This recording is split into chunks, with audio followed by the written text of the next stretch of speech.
Assalamualaikum warahmatullahi wabarakatuh. Selamat datang di PGT Channel.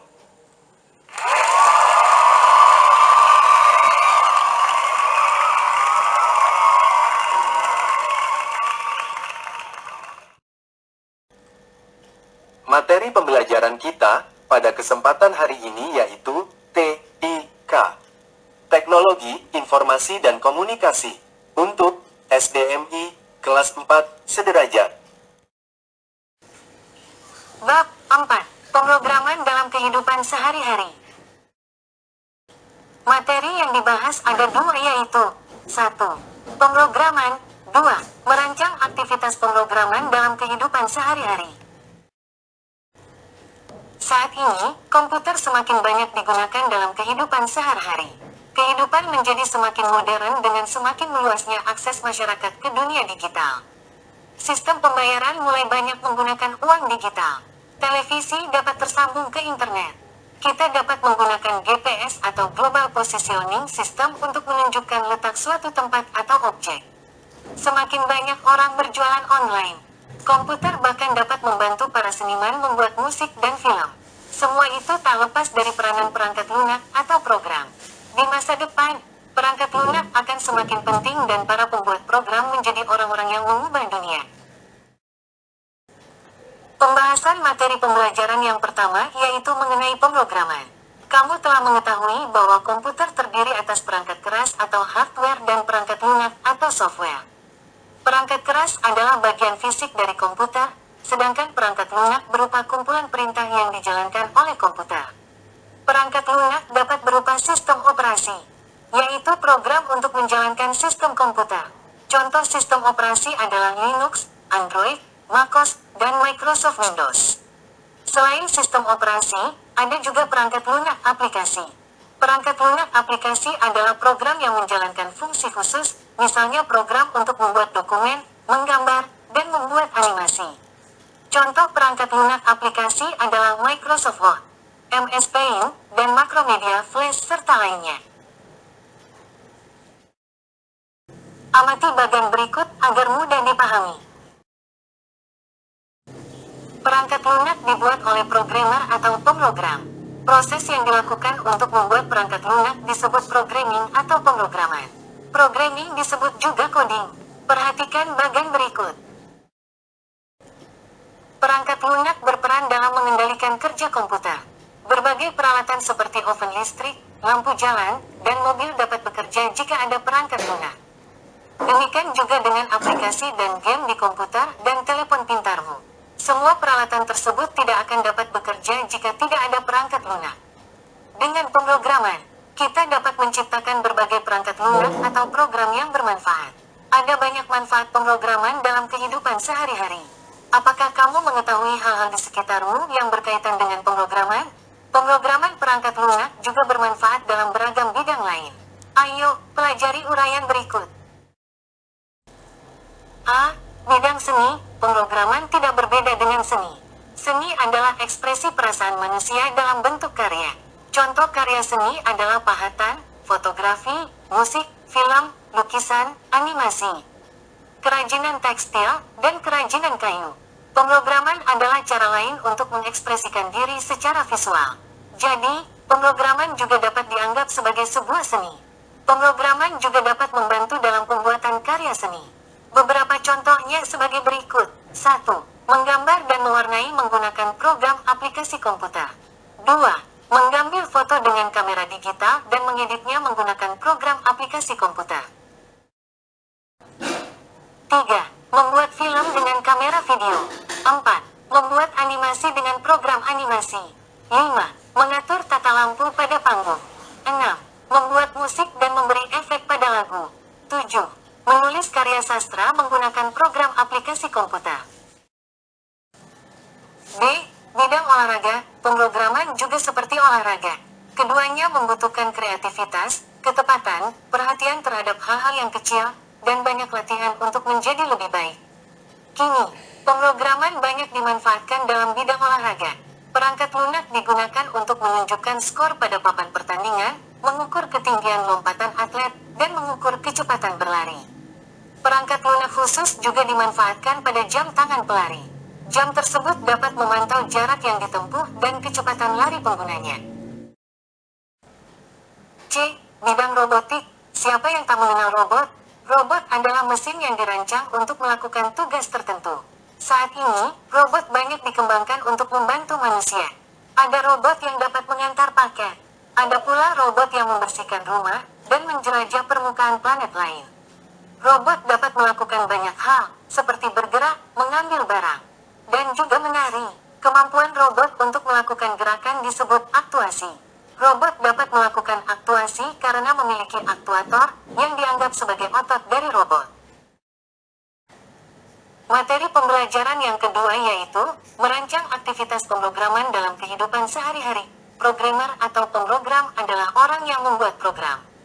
Namun, seorang programmer tidak dapat bekerja sendiri. Untuk membuat program dibutuhkan ahli-ahli dalam bidangnya, misalnya perancang program, desainer grafis, dan penulis lagu. Mereka bekerja sama untuk menemukan ide dan mengembangkannya.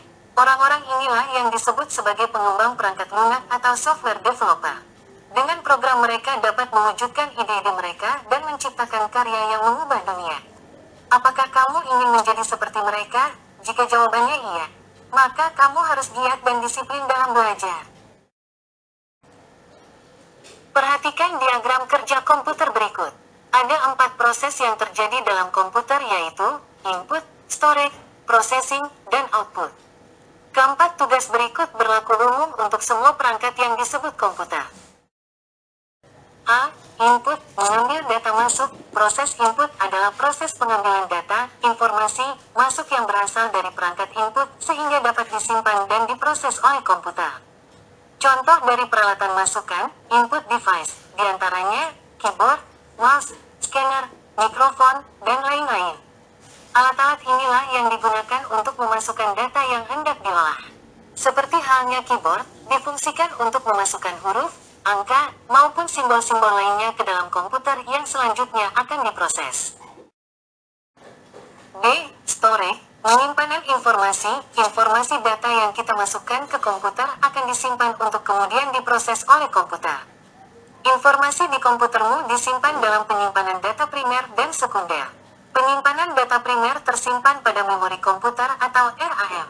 Sedangkan penyimpanan data sekunder tersimpan pada hard disk drive atau HDD. Lalu informasi dalam kamera digital dan pada smartphone disimpan dalam flash memory yang dikenal dengan sebutan memory card atau kartu memori. C. Processing, memproses. Informasi data yang masuk ke dalam komputer akan diproses sesuai dengan perintah yang diberikan. Kegiatan ini dapat melibatkan data yang dimasukkan, input, dan data yang disimpan, storage. Bagian komputer yang berfungsi untuk memproses adalah CPU. CPU dapat menjadi sangat panas ketika bekerja memproses informasi. Oleh karena itu, di dalam badan komputer terdapat kipas yang berfungsi mendinginkan CPU. D. Output, menampilkan hasil. Setelah data diproses, komputer akan menampilkan hasil proses tersebut. Perangkat output pada komputer, misalnya monitor, printer, speaker, dan lain-lain.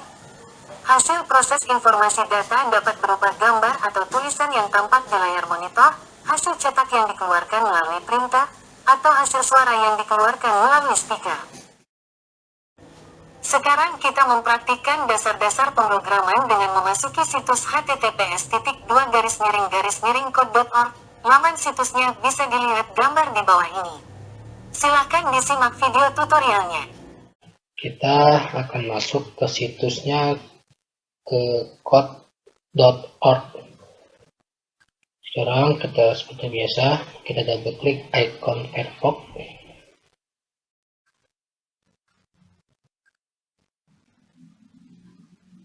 Oke, setelah masuk yang halaman Firefox, kita klik sini, kita ketik kode.org, enter.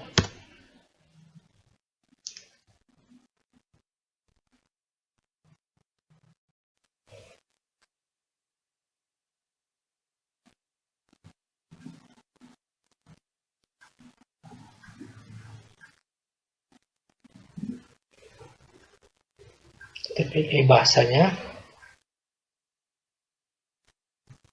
TPD Bahasa Indonesia supaya mudah ya nanti dipelajari. Nah, bahasa Indonesia, kita klik submit.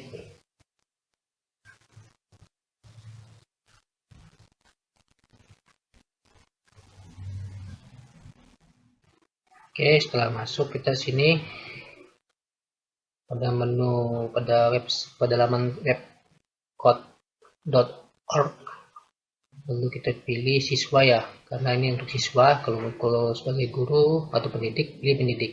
Sekarang kita pilih siswa karena ini sebagai contoh untuk siswa ya. Coba klik siswa.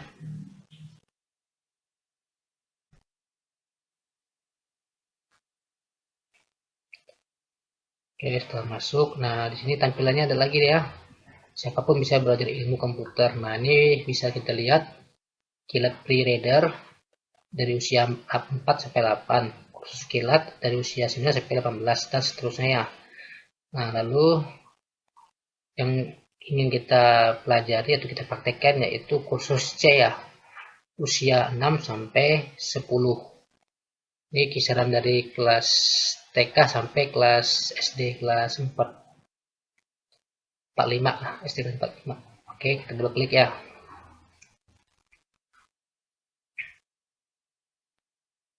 Sabar di loading ya.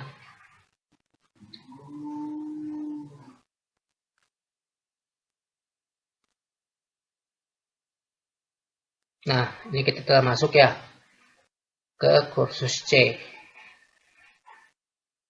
Ini kalau bisa diibaratkan sama kayak main game. Ini tahapannya nih. Tahap 1. Nanti kalau tahap 1 berhasil, masuk ke tahap 2 dan seterusnya sampai tahap selanjutnya nih. Nah nih, sampai akhir event dalam play lab. Nah, sampai 11. Oke, sudah siap. Kita coba sekarang. Double klik.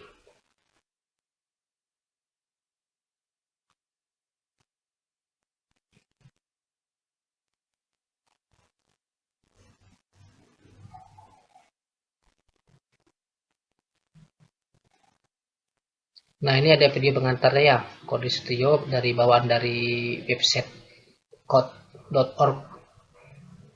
Ini tidak perlu ya, perhatikan saja nanti video tutorial yang diarahkan ya. Kita klik lanjutkan. Nah, misinya ini yang burung Angry Bird ini mengalahkan ini kayak babi nih. Nah, yang burung ini mengalahkan babi ini. Itu programmingnya ya. Kita klik misi kita, burung ini mengalahkan babi ini. Kita klik, ayo lanjutkan, coba klik.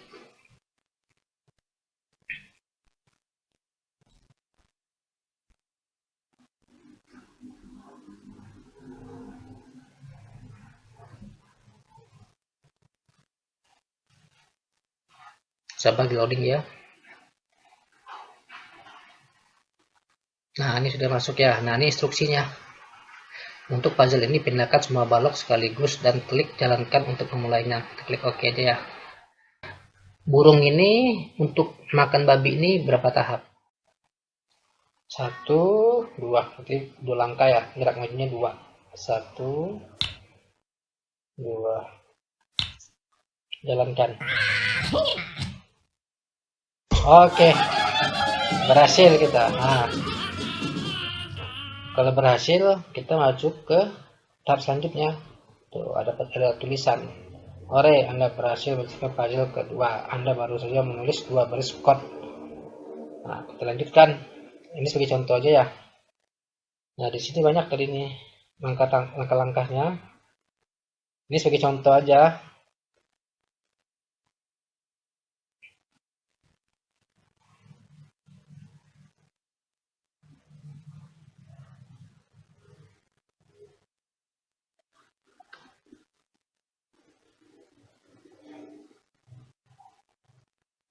Nah, kita coba lagi ya. Bermainnya 1, 2, 3. 1. Ini jangan sampai lepas ya. 2. Ya harus dempet. 3. Jalankan.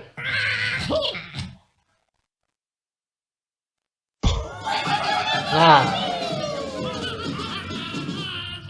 tahap 3 kita berhasil lagi ya. Ore, ada pesannya Ore, Anda berhasil menyelesaikan puzzle ke-3. Anda baru saja menulis 3 baris kode. Seperti ini kurang lebih permainannya ya. Ini sebagai contoh aja. Untuk menyelesaikan butuh waktu lama. Jadi untuk praktek kita berarti sudah tahu juga, berarti sudah paham aja. Untuk depannya nanti untuk langkah selanjutnya bisa dicoba di rumah ya. Nih baru sampai tahap 3 aja. Nah ini sebanyak ini nggak mungkin diselesaikan pada satu sesi ya. Nah, itu bisa dicoba di rumah ya.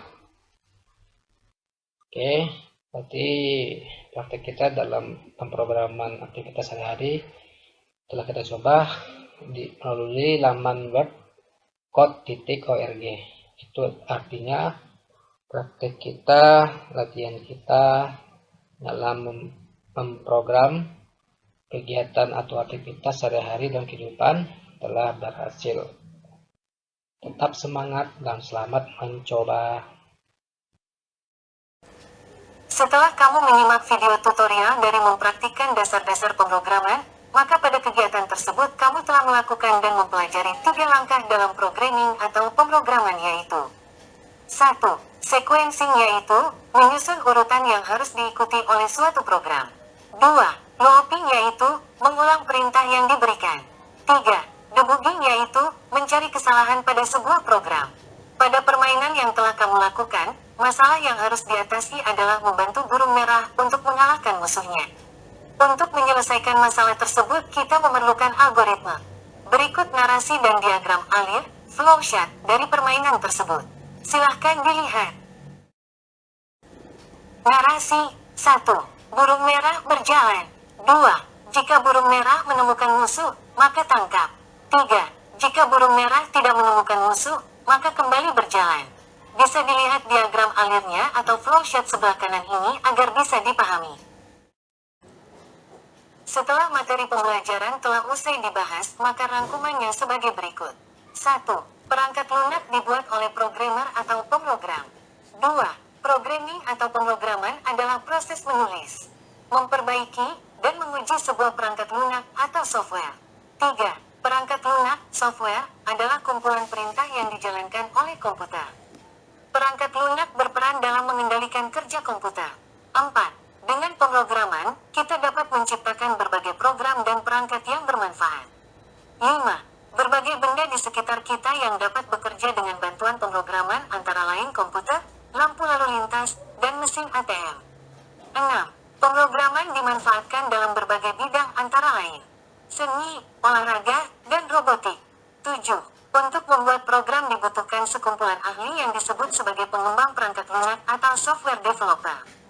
8. Algoritma adalah serangkaian langkah-langkah yang dibuat untuk memproses data, misalnya menyelesaikan masalah atau melakukan kegiatan. Sekarang, uji kemampuan dulu ya, tetap semangat.